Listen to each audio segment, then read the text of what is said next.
Hello everyone! Welcome and welcome back to my channel.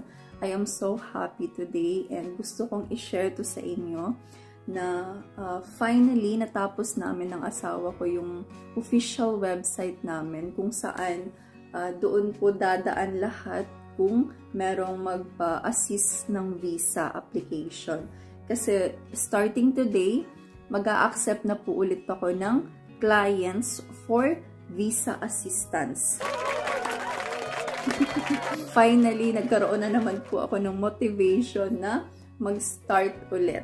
So, ganito kasi ang nangyari. Diba, nung nag-apply pa lang ako ng family reunification visa sa Pilipinas, nag-open ako ng Roots Travel and Tours kung saan pwedeng nag-a-accept ako ng ticket booking and marami pang iba and also yung visa assistance.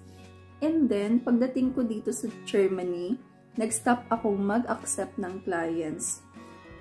But before ako nag-stop, nagkaroon po ako ng 2 clients sa visa assistance and yung destination nila ay dito din sa Germany.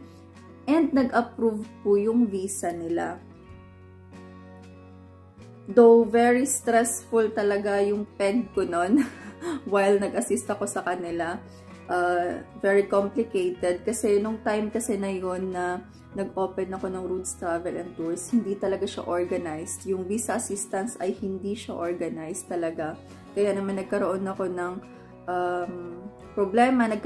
Medyo na-stress talaga ako sa pag-assist sa kanila. Pero ang maganda kasi na-approve pa rin yung visa application nila. But now, bago ko to inopen, bago ko to shinare sa inyo, inorganized ko muna talaga lahat. Gumawa kami ng website and then, ayun, sinave ko lahat ng information na dapat na magamit ko sa pag-assist ng visa application. So, I can say na ready na talaga ulit ako para, para pumasok sa gera. Ready na ulit ako na mag-assist ng visa application. Pagdating ko din kasi dito sa Germany, ang daming dapat i-adjust. Alam niyo yun? Mag-a-adjust ako sa environment and then ang daming dapat i-process. Like for example, yung residency ko, dapat i-process ko agad kasi diba yung visa, yung duration of stay ko ng family reunification visa ay 90 days lang. So, dapat in 90 days makapag-apply agad ako ng residency dito sa Germany para hindi ko na kailangan pang umuwi sa Pilipinas. So, kaya naman pre-process talaga namin yun agad. And then, nirequired ng Ausländerbehörde na kailangan ko mag-integration course. So, nag-start din po agad ako ng integration course.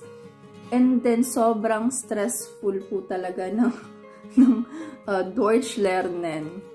Sobrang stressful yung mag-aral ka ng ibang language. So, kaya naman nag-stop talaga akong mag-accept ng clients nung time na yon. But now, dahil okay na lahat, nakapag-adjust na ako, na-accept ko na ito na talaga yung bagong tahanan ko, forever na talaga. Na-accept ko na yung environment, and then tapos na din ako sa integration course ko dito sa Germany. So, that means wala na akong iisipin pa. So, pwede na po akong mag-accept ng stress ngayon. For example, ng visa application. Dahil alam naman natin na sobrang nakaka-stress talaga ang visa application. Nakaka-stress yung mag-comply ng mga documents, nakaka-stress yung mag-research, lahat nakaka-stress talaga. Tapos, alam niyo yun, mag-worry pa tayo kung ma-approve ba or ma-denied yung visa application. So, ngayon, nandito po ako para akuin yung mga stress nyo. Kung nagbabalak po kayo na mag-apply ng visa, i-message nyo po ako. Ilalagay ko po sa description yung link ng website namin, yung link ng Facebook ko, ng Instagram, and ng TikTok, kung saan pwede nyo po akong i-message about po sa kung ano man yung purpose ng travel nyo and kung saan man kayo gustong mag-apply ng visa. So, of course, ako po mismo yung mag-assist ng visa application nyo. And syempre, hindi lang po about sa visa yung i-guide ko sa inyo. I-guide ko din po kayo about sa Philippine immigration. Kasi ngayon, hindi lang po yung visa ang dapat nating po problemahin.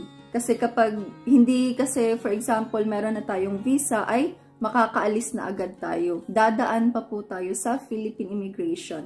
So, kung magpapa-assist po kayo sa akin for visa application, i-guide ko din po kayo about naman sa Philippine immigration kung ano yung mga dapat nyong i-prepare. So again po, kung nagbabalak po kayong mag-apply ng visa, starting today, mag-a-accept po ulit ako ng clients for visa assistance.